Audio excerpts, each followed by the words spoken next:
Welcome. I'm really excited to bring in my guest of this month, Adele Vincent. She was a neuroscientist who, upon having her children, discovered the depth of her own anxiety. And in tending to her anxiety, she also then saw it in her children. She has been on a journey of yoga and discovering how it is that Japanese Meridian Therapy Yoga can alleviate anxiety. And in this episode, we're going to talk about anxiety, kids, and Meridian Yoga. Enjoy. Allow your heart to listen.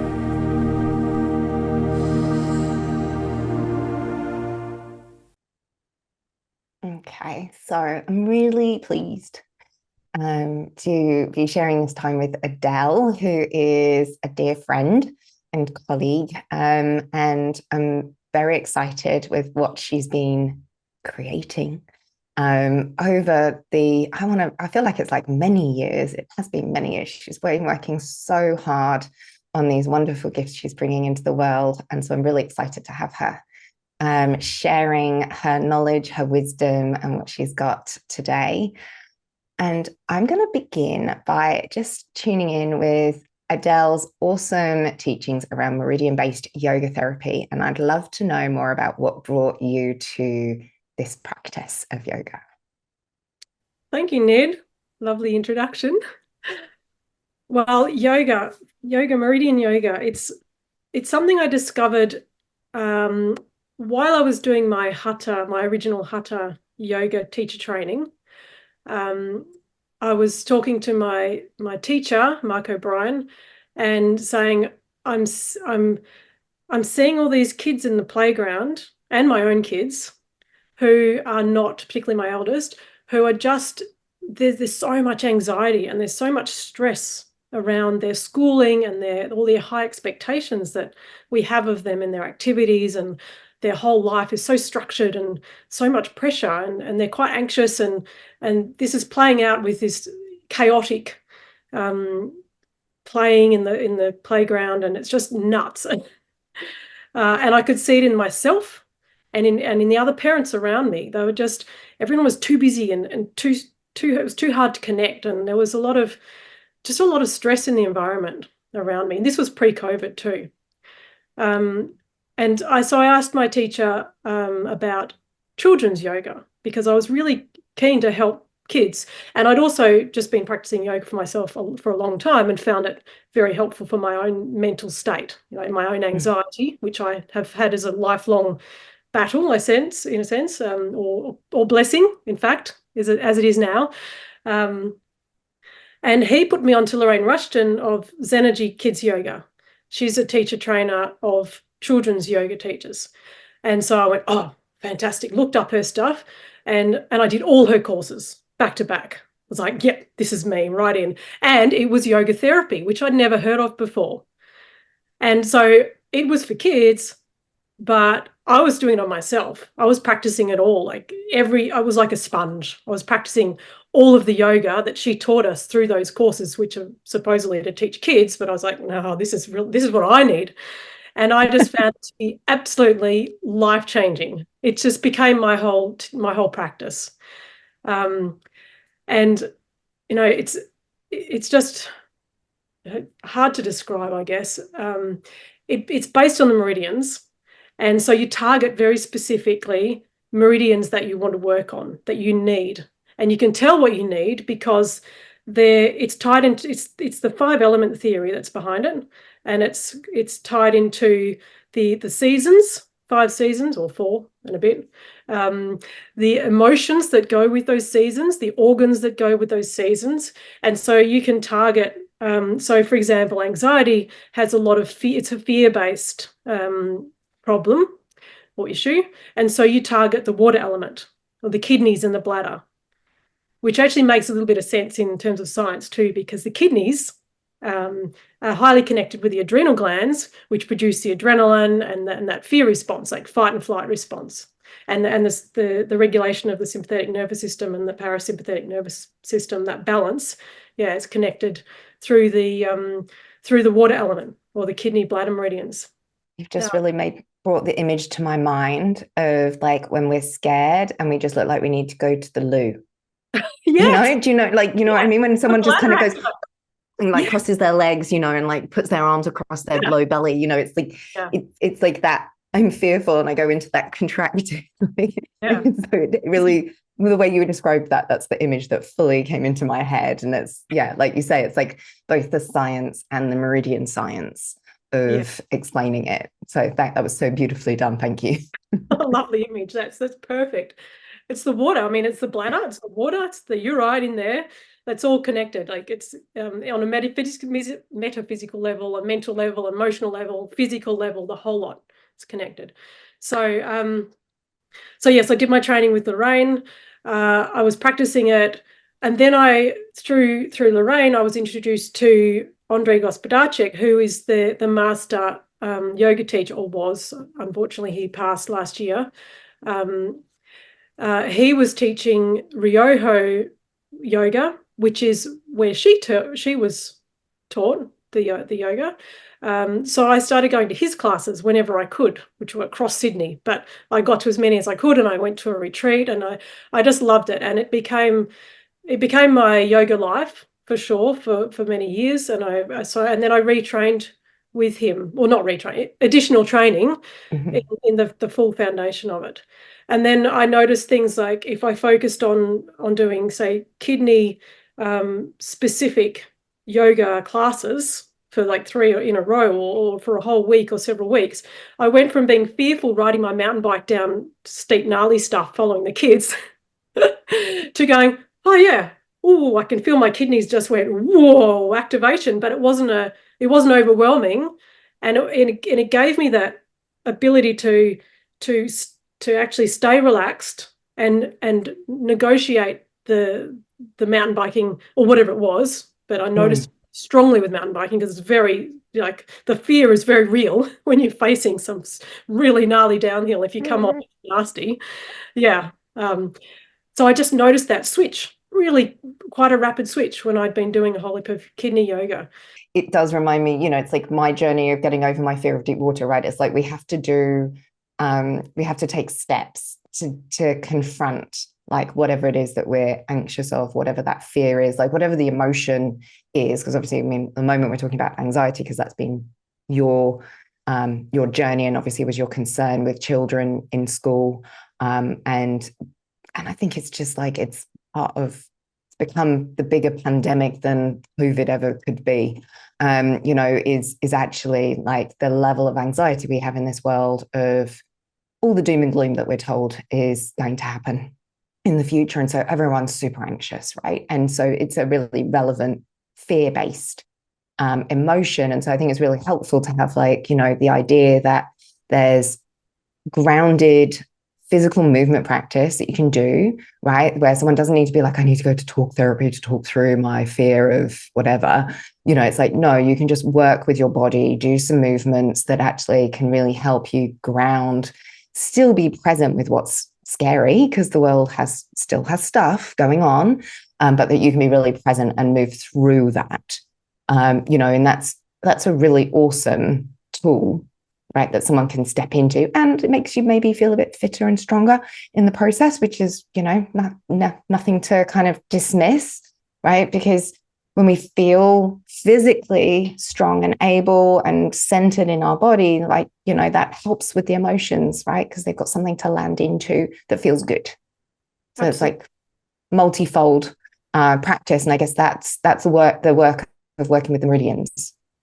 Yeah. Right. Is because the meridians are looking at the bigger holistic, like you say, it's metaphysical and physiological, and there's the chemistry of it, and there's the seasonality of it. And I'm, my sidetrack to that would be, I realized the importance of doing meridian work when I was doing massage. So for me, it was that when I was massaging people, the points where most people were stressed and tense, it wasn't really in muscle points. Like the biggest releases were if I found acupuncture points, and I would do acupressure on stuff.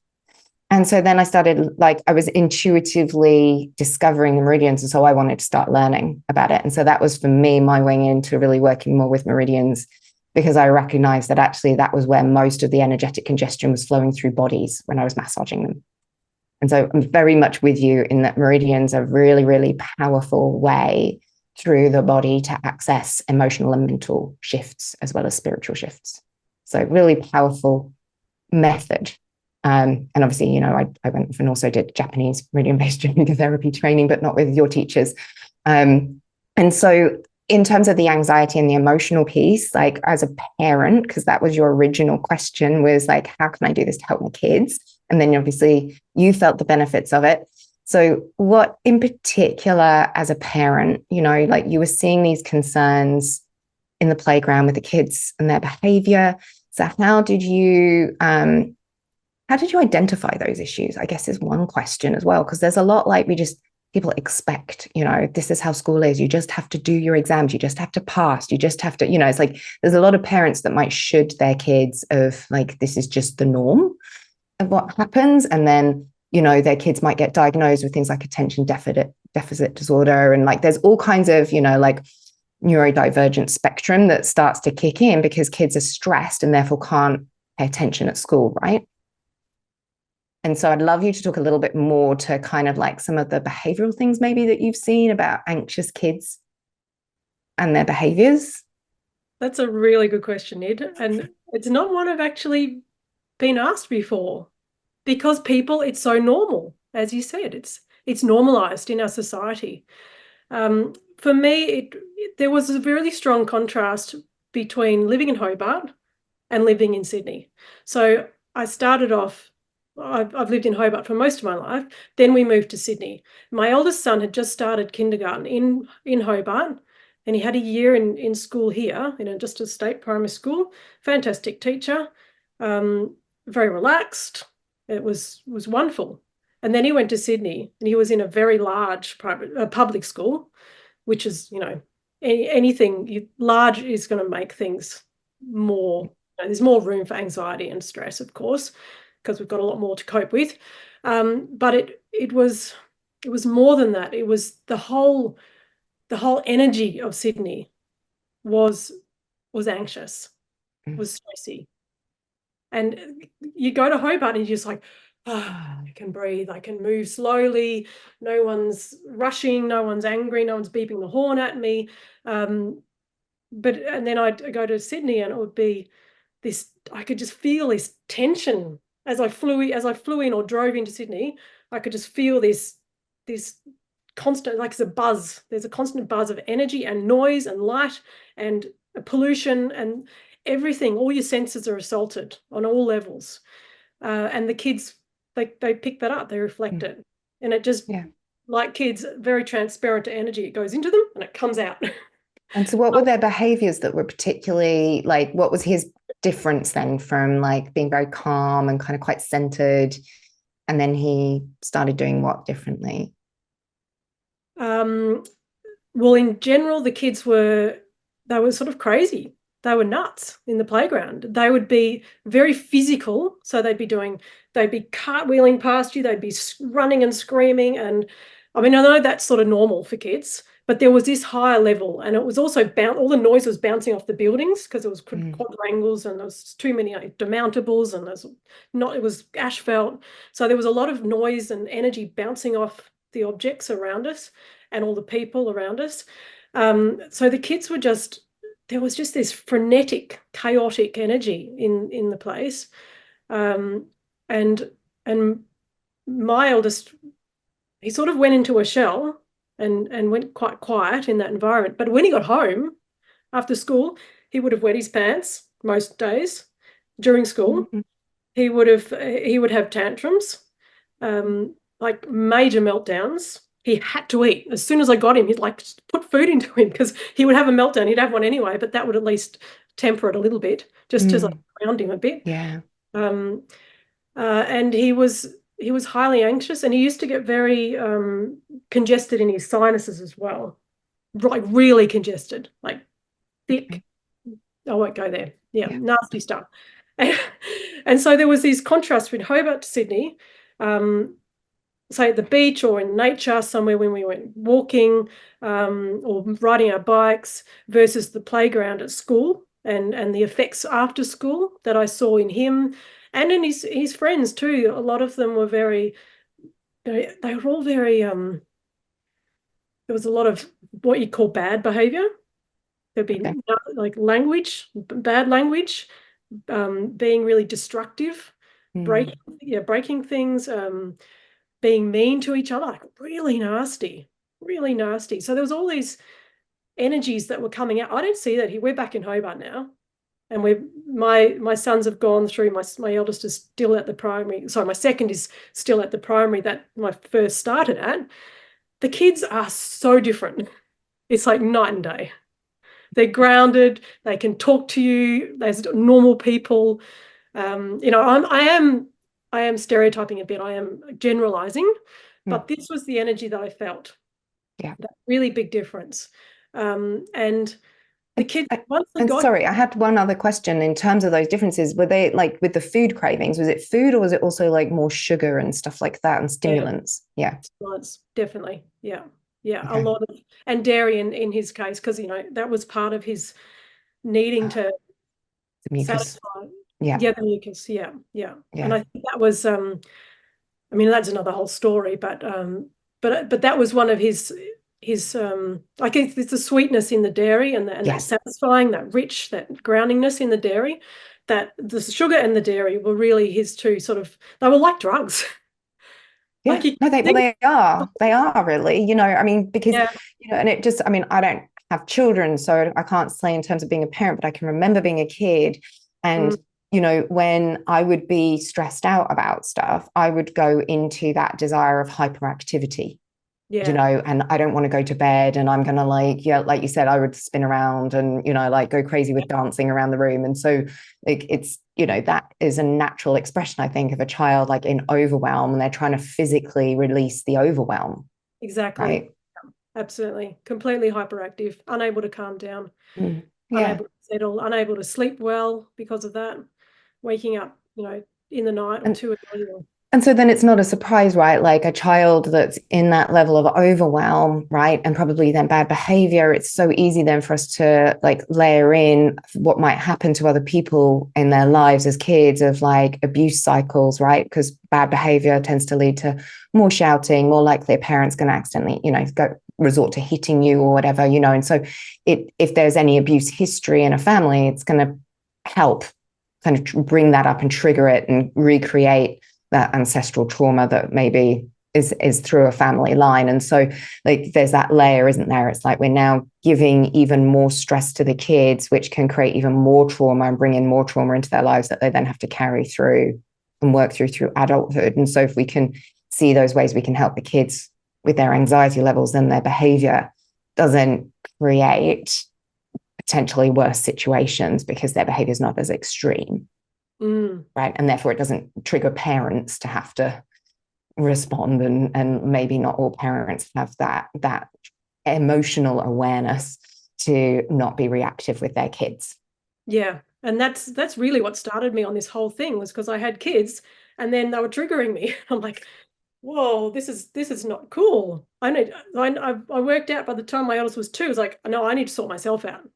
Mm, He might have his issues, but mostly it's me. So I need to sort myself out. So that's where my whole yoga journey started, actually. It's like wonderful. big wake up call. So Love the love of parenthood, right? Waking you up. yeah, completely. Yeah. I mean, maybe I would have found it anyway if I hadn't had kids at some point for some reason, but kids are certainly a whopping reflector of what's going on in you. Because when they're really young, their energy's not separate. There's no separation in their energy and your energy when you're, especially as the mother. I'm not sure if it's so much the father, but definitely with the mother. I definitely see it. Like when I've done a lot of work with mum and baby work, I really can see, and you can see it even if the baby is not, and it is like at least 6 foot away from the mother, right? And can't see them, like say they're in a pram or whatever. And you can see as soon as the mother starts to anxiously look at the baby will respond. Like Yeah. it amazes me how easy it is to see the connection between a mother and a baby, and like a mother's anxiety will Mm, trigger a baby crying. It's so straightforward, at yeah. least to me. And when I've worked with mums and babies, and And that's a really hard thing, obviously, as a mother to work through, because there's so many things to be anxious about for your child's well-being, and like, are you being a good parent, and all of that pressure that you put upon yourself. So yeah, that merging, like you say, is really huge wake up call.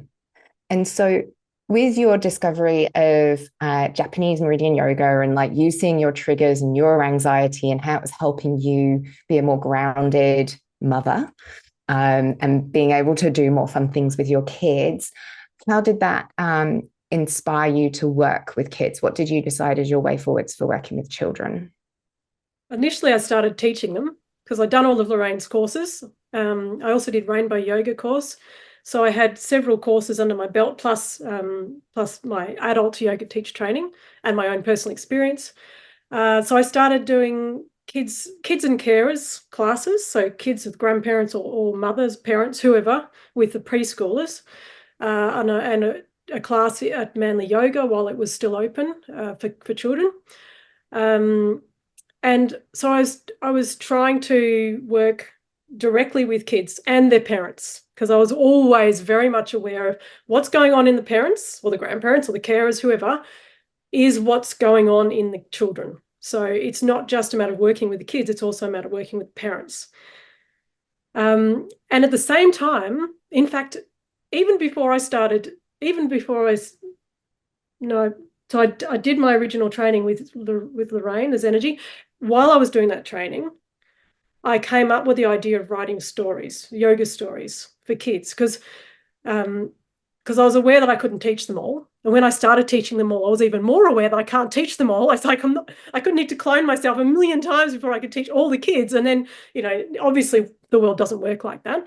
So I thought, how can I get this yoga and yoga in general, and the idea that you can do something to change your situation, how can I see that idea in kids and parents more globally, more widely? And books, I've always been creative, and it just came to me that I wanted to write it in a book, because I all these ideas bubbling up. So that's where I started with how to share it more broadly, and how to get it to kids. And well, but I also sense it's the movement in education, right? So, I mean, I had a woman approach me from one of my meditations on Insight Timer, who was a lawyer, and had noticed, she worked in education and had a lot of reports. This was in North America. So she works between the US and Canada, and she was saying that, she'd been seeing through working as a lawyer in education the issues around children, right? Kids' behaviors, and then like, what are teachers allowed to do and not allowed to do, right? Because, obviously there's so many rules for teachers that are very constricted in terms of their ability to discipline children, right? And to maintain healthy boundaries for children to learn and actually feel really grounded and safe in. And when we remove a lot of that ability to discipline children, then these behaviors can be exacerbated even more, especially if we don't remove also all these expectations on the children. And so she was saying, the teachers are being put under unnecessary stress because they can't do what they really need to do, right? The parents aren't knowing how to bring in the right behavioral patterns either. And so there's this massive gap in education of how can children be helped, right? How can we, and like you say, and with adults supporting the children. So the parents, with the relevant adult is also kind of being retrained with the kid, as it were, right? And so, she had been coming up with, a different product, but to help access kind of creativity and play in education, and how can that be rolled out so that it can be, with teachers and kids.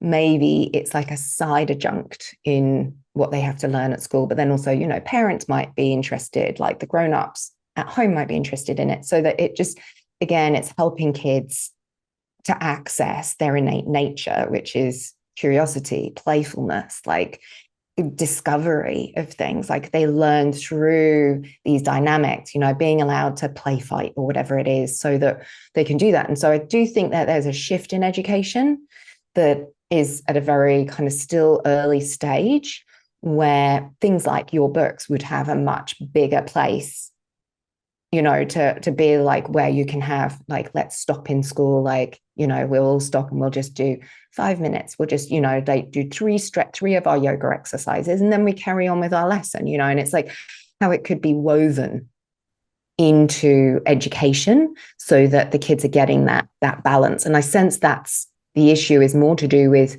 society seeing enough of the problems in education and how it can't serve kids. And we really can't be having this much of a rise in all of these different behavioral and whatever you want to call it. You can label it with a medical name if you want, but at the end of the day, I mean, it's underlying the same energy you're describing, right? And without that really being acknowledged and the system being forced to change. And that's the key here, is the system needs to be forced to change to allow in these modalities that can actually help the kids find balance, right? And the teachers. The whole society, really. Yeah, right. Well, exactly. They grow up in balance, then they're going to be balanced humans as they grow into adults, right? Yeah. They'll still have stuff to work through, but so I can see how your books are like at the beginning of that transitional time, right? It's like we're in that time where it's a foundational piece. Yeah. And those pieces are happening. And so, there's lots of space for your books to be going out. And so you've done 2 books now. Yeah. Right. And so would you like to share both of those 2 books? Sure. Yeah, we haven't even talked about what they are, have we? I want to know about them. You're too busy. So the first one is called Butterflies Be Gone, Yoga Therapy for Fear and Anxiety. And for those who can see the screen, that's the first one. The second one is with the printers at the moment. So it's due out for release in a few months. That's called Shout It Out, Yoga Therapy for Emotional Resilience. And what you were just saying about education and changing the whole paradigm is something that's been big in my mind for the last few years, actually. And I've had this, one of my many dreams, to bring yoga into schools as a part of school, not just yoga, but emotions and emotional learning, emotional intelligence, emotional resilience.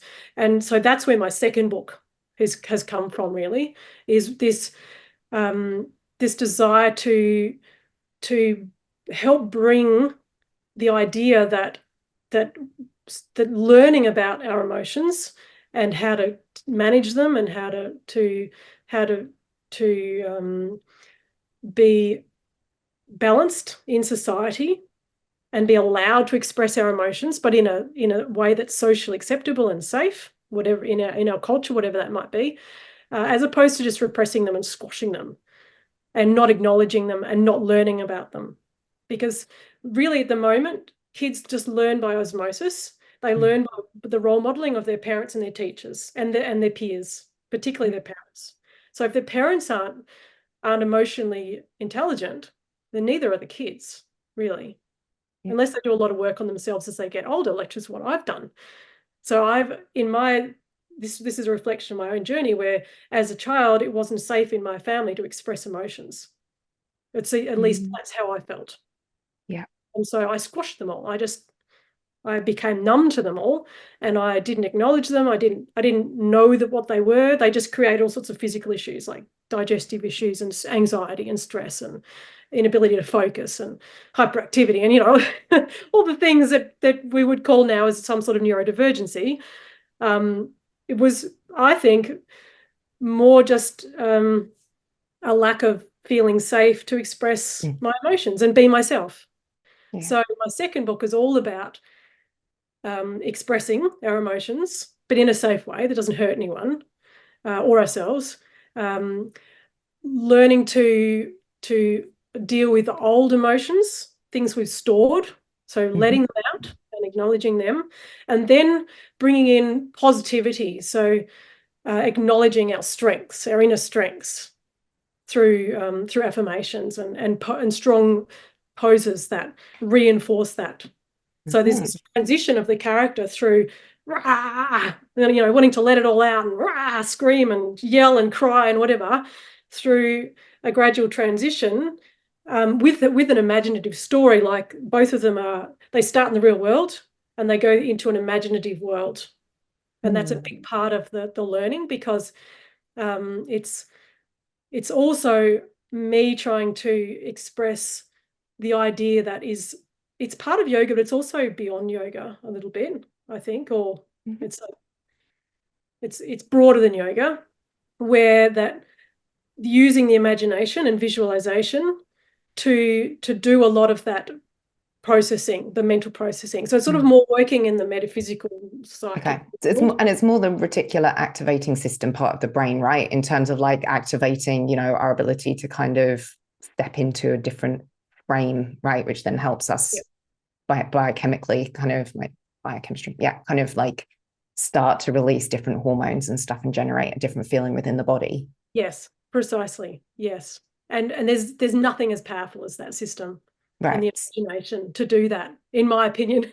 Well, and that's where I feel like the neuroscientist in you meets the mother in you, right? That sees Yeah. like, you know about the brain, and then you see what's happening in your kids, and you're like, and it's like you see our inherent nature as human beings is to be so imaginative and creative and to use that system, right? That's how we learn, that's how we connect, right? That's how we're being in more of a flow with life. And so, like, yeah, to me, I can see that you're utilizing that in your books because like it's from your heart, but also from your knowingness and your experience Yeah. um, Yeah. at all levels. So it's really expressing a huge amount of wisdom. Yeah. It's through personal experience of it first, like reactivating that in myself, something I suppressed as a child. I never thought I Mm. was good at imagining things when I was a child. Like I just, because I'd shut it all down. I just put a lid on all of that stuff. It wasn't like the world I was in was a very material world. If you couldn't touch it, it wasn't real. That was that was what I grew up in. But I knew deep inside, and I was already inventing my own meditations and my own like awareness of energy, but without having any words for it. And it wasn't Mm. until I found the Japanese Meridian Yoga, when I was like, oh, energy. Oh, there's meridian lines in the body. Oh, we can manage it. We can change it. We can, all those things, and the meditations that I was doing, that all awakened in me. And then I was able to use that in the books, but also for my children. And even now I'm doing things like, at the moment we have this really fun bedtime routine where they've got these heat pack teddies. So they're teddies you put in the microwave, heat them up, and they've got wheat in the belly and Mm. lavender, and they're just beautiful. And they're little sloths, and they're so personable. They're sort of quite like little people. They've got one each, different color. And the bedtime routine has become me talking, like using the teddy to talk with actions and head movements and everything, and just in a funny voice talking about whatever comes into my head, but through the teddy. So any issues that come up, it's talking through the teddy. And so and it's a two-way exchange between the teddy and the kid, but it's really me. But they get into this really and me too. We're just totally in Oh, this imaginative world for like 5 or 10 minutes every night at bedtime. Even my eldest is 14 now, and like we're laughing. I get it. He'd be sullen in bed. Good night, mum. Mm. And then I start talking the Timmy voice, which is his teddy, Timmy, and he's. I just make it so stupid and funny, and like I tell myself to go away. I was like, Mum, go away, go away. I'm talking. We're talking. Go away. We don't want you. Bye, bye, bye, bye, bye, bye, bye. And it's just, it's just so hilarious. cute. Whatever But it is. that is emotional resilience, right? Though, because it's giving an opportunity to express emotions, to Yeah, get it off your chest, and yeah, like you say, the point of the second book is to help with that understanding of how to release emotions, like to be aware of the emotions and that you can release them, and then at the end of that you can feel much better, right? And toys are a great and a safe way to do that. I mean, I was found, I think it was like 2 years ago, by my partner doing a similar process with a teddy bear that sits on the bed, because I was like really, really, really wound up and I really needed to like, but it was funny because what came out was nothing at all to do with the situation, right? yeah, I yeah. just needed a really daft moment, and then I got found in the middle of it, which made it even funnier, right? And I think the teddy bear and I were talking about sheets of toilet roll and like how many ply it should be. Like it was that kind of level of like just needed to let myself be free of what I was feeling and trying to process so that I could actually relax. Yeah. And And that's such a beautiful teaching to be doing with your kids, right? And it's wonderful that that's coming through the book, right? Is finding these playful, creative ways to express yourself that lets those feelings come out, that's lighter, right? Because we can take things so seriously. And the last thing we want to do teaching children is that life is so heavy and serious. Yeah. Because then they're going to wake up, not wake up, they're going to grow up with real mental health struggles, right? And feeling like the weight of the world is on their shoulders and they got to save this like world that we're destroying. And like, no wonder we have people who have existential anxiety as an actual condition that they're having to get therapy for. Yeah. Right. Because the weight of the world is on a very serious child. And it's inspiring to see, children advocating against climate change, but at the same time, it's completely wrong. Children should not be having to be so serious at such a young age and feeling like such a weight is on them. Yeah. And that's the kind of side of it where the emotional resilience piece is so important, because we don't want children to be burnt out before they're teenagers. Won't be productive, and they won't be able to help the environment. That's another really big issue that I'm trying to help with these books, is that if people can feel good in themselves, they can change the world. But you have to change the inside first. So it's something that I've been working on a long time for myself. So I know it works. You can literally switch the mental state that you have inside from negative to positive, or whatever you want, but ideally to positive, with a yoga practice, yoga meditation practice, and positive affirmations I've found to be extremely useful. Not alone. And those are in the second book, right? That's part of the second book. Yeah, wonderful. Yeah. Oh, I'm so excited. Yeah. So when is the second book coming out? In November. In November. November, but okay. Probably November, yeah. Yeah. Awesome. And what's the best way for people to get access to these books? It helps if you come to my website, because then I get some of the money comes to you more than it goes to the shops, right? The big shops, and then the shops that are in shopping malls have to like pay for rent and all of that stuff. So there's money that's going out to everywhere else, right? And so that's still a good thing, but it's awesome. We love to support as many people in jobs and everyone having a piece of the pie, but also really awesome to support you and your work, right? And your ability to do more books, which is part of the work. Yes, because these are hybrid published. They're published with the publisher, but I'm paying for it. So I'm out of pocket a long way when I print these books. So it's like a long time journey, and I'm limited in what I can do. And also the other advantage of my website is that I've got posters.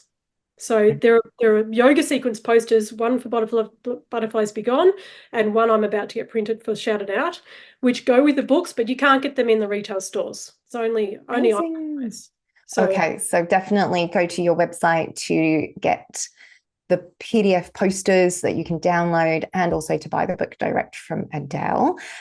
And also on her website, if you don't have children, but you're interested in helping yourself with any anxiety you might be struggling with, or just other emotional feelings. Not everyone necessarily identifies with anxiety.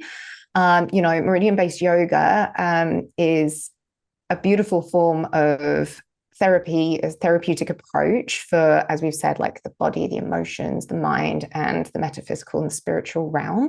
And you have something else as well for adults, don't you, that they can access on the website? Yes, I have a lot of classes and some courses, and there are more coming, which are all membership based. So you just subscribe, and then for as long as you want to access it, then you have access to all of the content. And there's quite a lot. There's some really fantastic Meridian yoga courses. There's a meditation and pranayama breathwork course as well. That's also a very good way to explore if you're interested and go quite deep into different practices.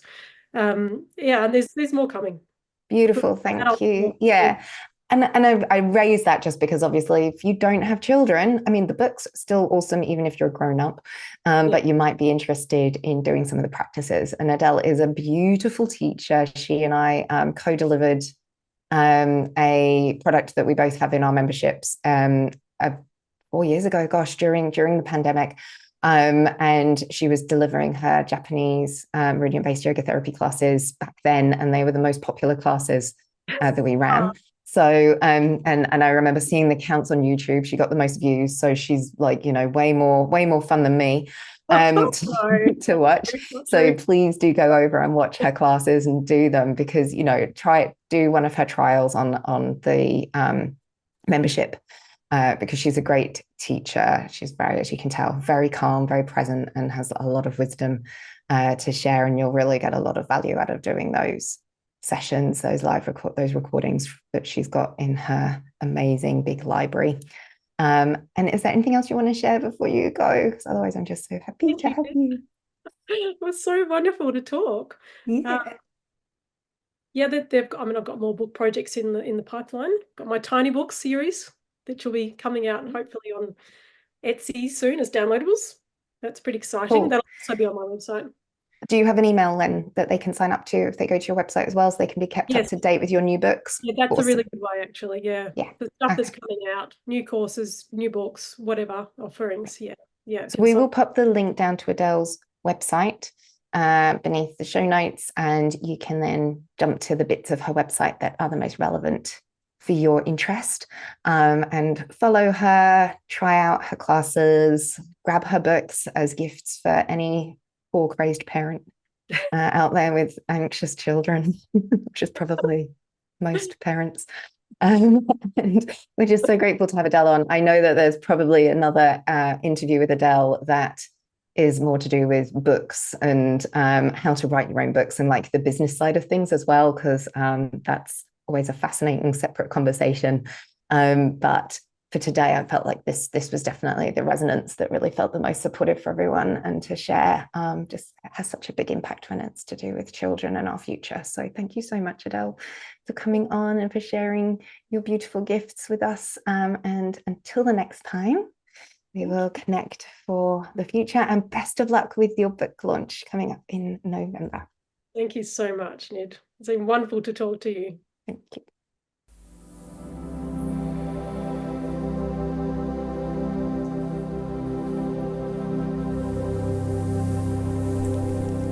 Thank you for joining.